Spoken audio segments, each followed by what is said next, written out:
guys, mag-shake na tayo ngayon ng guyabano. Ito yung guyabanong nailigtas namin kanina sa pagda-dumpster diving. So yun, nailigtas natin siya bago pa siya maging tuluyang basura. So ito, mag-shake na tayo. Gawin natin guyabano shake.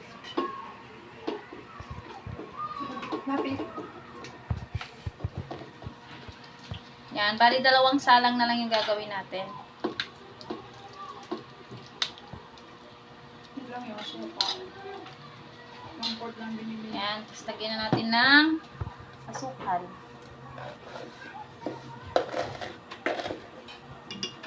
At yellow. Tapos ang tube ice, pakita ito. Ulo yung tube ice. Lagyan natin ang tube ice, guys. Tsaka gatas.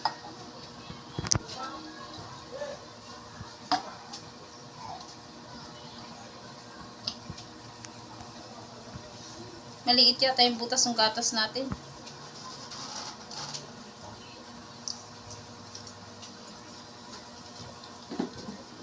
Yan, bukod nga pala guys sa guyabano shake, ito yung kamote na nakuha rin natin kanina na isave din natin. Yan, pinirito na ng mama ko, tapos ginawang kamote Q. So yun, tamang-tama. Nakatipid na tayo ng merienda. Lagyan natin ng konting tubig. Yan, shake na natin para tayo nagkaroon na ng merienda ngayong hapon.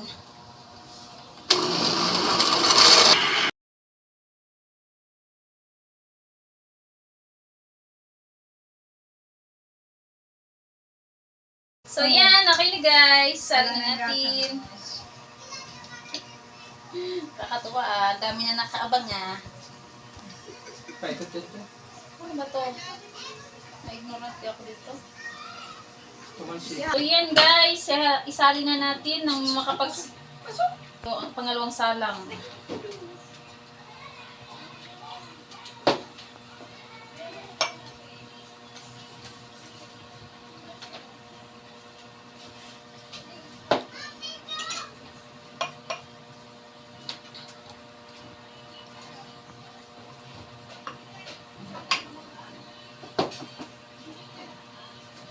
Siya sa 4 na baso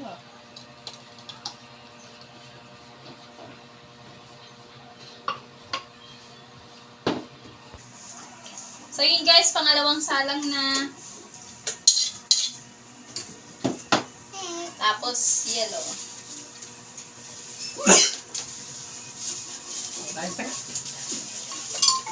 Pusin na natin itong yellow dito. At asukal. Yan at asukal. Pusin natin para matamis.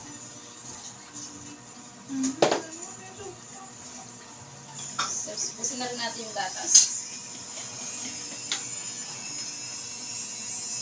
Lagyan natin ng tubig.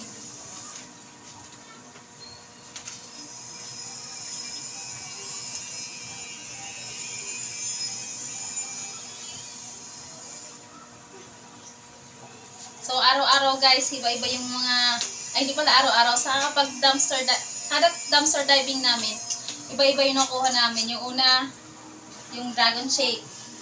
Tapos, sumunod banana shake naman. Ngayon, guyabano shake. So, everyday, iba-iba yung, every dumpster diving natin, iba-iba yung naliligtas natin pagkain.